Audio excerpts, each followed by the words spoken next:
Today we are going to discuss the chapter 8 class 10th democratic politics challenges to democracy. In the previous class chapter we discussed how democracy is accountable, how democracy is legitimate, how democracy is responsive. So, in the last lesson, we have discussed these points. Because of these qualities, the democracy is the better than any other form of government. So most of the countries today following democracy. Only few countries are not following democracy. So these few countries are already existed. Their other form of governments, whether it may be the dictatorship, military dictatorship, or it may be the monarchy, or any other non-democratic form of existing governments. So the people of those countries, they want to transform their existing government into democratic setup. Why? Because this democracy is the better form of government than any other form. So not only it is accountable, responsive and legitimate, and people enjoying freedom, equality and liberty in the democratic setup only. People choose their rulers now. People govern by themselves. So that is why this democracy is most important and familiar government today. But even though there are various good qualities or merits for the democracy, there are some challenges are facing today by the countries.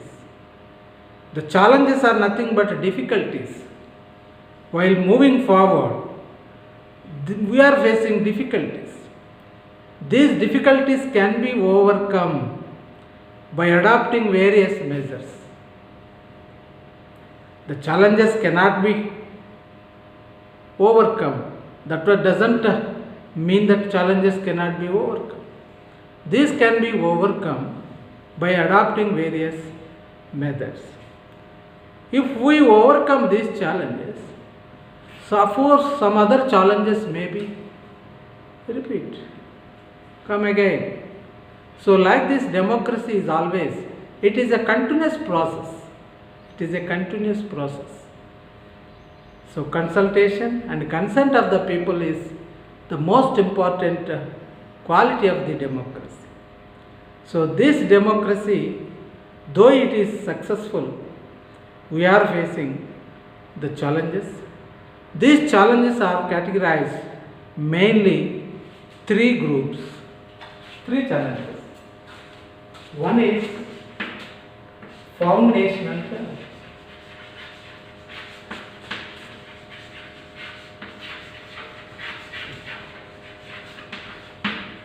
The second one is challenge of expansion.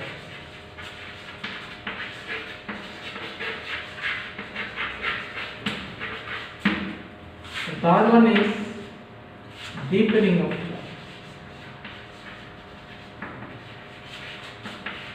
Deepening democracy. To understand this concept, I want to tell you a small story. That is organization.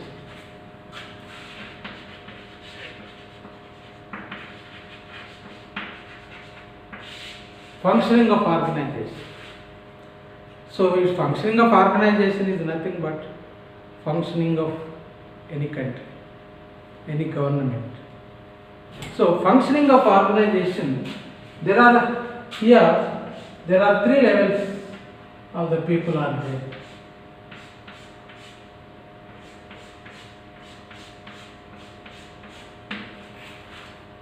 So one is the boss, the second level is senior executives, the third level is manager. Managers. Suppose naturally any organization functions in two ways. One is the first one and the second one. First one is command following method. The second one is view functioning method. View function. Let us come to first one. Command following method. When the boss is directed to the other two levels of the government people, the senior executive and the managers, he will only direct these two. He won't allow them to speak out. He won't allow them to give suggestions. These two categories of people in the organization never express their opinion. That means the boss is commanding them and his directions only they have to follow. So here only one person is dictating all the rules and regulations. Only these two people, responsibility of these two people is only following. Here they have to follow him. This is not a democratic system. It is non-democratic system. This command following method is non-democratic system.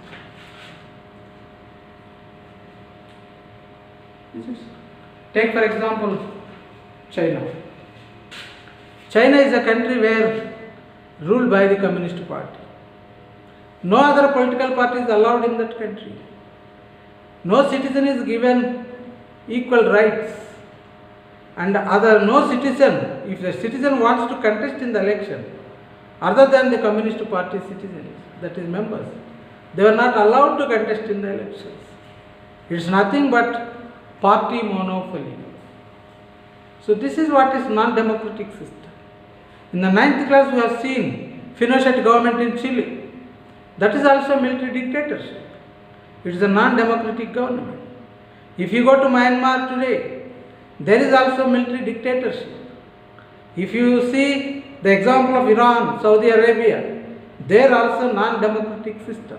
These countries are non-democratic countries where these countries, people of these countries are facing the foundational challenge.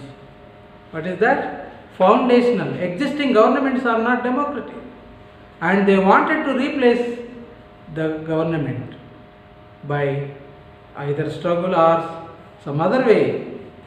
That is why this is what is called foundational challenge. This is what is called foundational challenge. The second one is challenge of expansion. Again, let us come to this organization story. Here, now it is the boss gave a chance to senior executives to express their opinion in functioning the administration or in functioning the organization. Only the senior executives are allowed to express the opinion. Again here, the managers were not given any opportunity to take part in this decision making. Only the boss and senior executive. Both they discuss and debate whatever the decisions are being taken and they were going to be implemented in that organization, and these managers they have to follow. That means here the expansion of the democracy was not there. Only it was limited to the two categories. The third category was ignored. Likewise, some of the, take for example democratic countries. democratic countries. 1 minute, sir. Take for example, friends, after French Revolution, the woman was not given right to vote. After many years, they are treated equally along with men. That means democracy is there, but it was not extended to all communities, all sections of people. So likewise, even take for example India. If India were not given any opportunity to political rights or economic rights or social rights to some women or depressed classes, no doubt we are facing the challenges of expansion. But fortunately, after 1950, we are given political equality for all sections of the people, including women, in the constitution. So if the country denies these rights to some sections of the people, that country is facing the challenge of expansion. Okay.